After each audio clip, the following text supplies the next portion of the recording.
ดือน3ไม่ขึ้นวัดแปดธรรมาถึงบูชนเจ้าเอื้องนักหมาย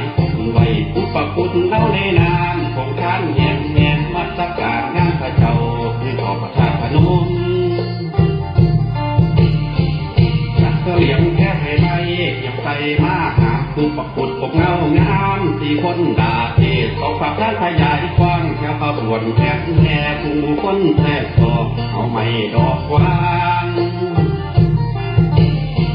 เสียงทิ้งแค้นเขาเสมอดังเสียงสวรรค์นวลคนทักเศษงันงานย่อนเทพธิดาขบวนก้อนแขนขาหน่วยแอนงานปนุ่งนาลาทางตาผ่อนลง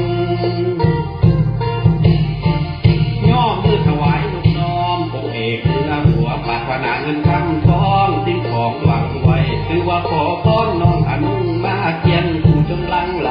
สู่มืองามเจ้าคำแลหลายคนมาพบพอเหมือนดังความฝันทุกปีของคำนั้นไปทักถวายให้ประเคนมาถึงเจ้าตาตามหันขาเพราะเดือนปีขาดคอยหน่อยก็หักใจผู้บอกพูดองค์เอกเจ้าเล่าเยี่ยงบุรพานางคอนขบวนงามนั่งจะแถวแนวเขาประตูใส่แนวหนาแนมเห็นองค์ประธานคนมากเหลือทั้งไห้ลาดนาแน่นเต็ม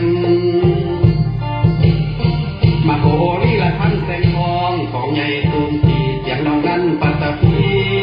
พ้นคืนพระสวดมงคลเขาโคดมองค์ใหญ่ความทุกคนเลิศลำจงได้ชื่อทำใครไปกราบไหว้องค์เอกเทดีเสริมมงคลบารมีผู้ควรบุญต่างคนจะนับถือน้อมพระโวนิสัยเด็ดถึงควรผู้บูเจ้ามาไหว้พระธาตุพนม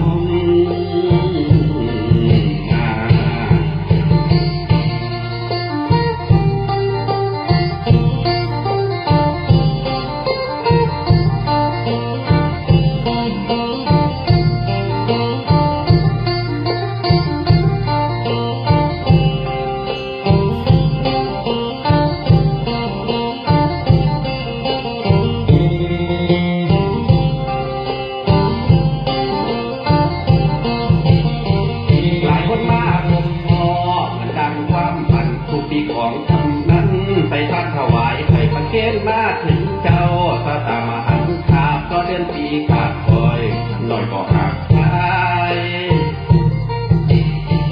ผู้บอกพูดองค์เอกเจ้าเล่าเยี่ยงบุรพานางคอนขบวนงามนั่งจะแถวแนวเขาประตูใส่แนวหนาแน่นเห็นองค์ประธานคนมากเหลือทั้งไห้ลาดนาแน่นเต็มมาโหรีละท่านแสงทองของใหญ่ตูมทีเสียงน้องนั้นปัตตพีพ้นคืนพระสวดมงคลเขาโคดมองค์ใหญ่ความทุกคนเลิศลำจงได้ชื่อทำ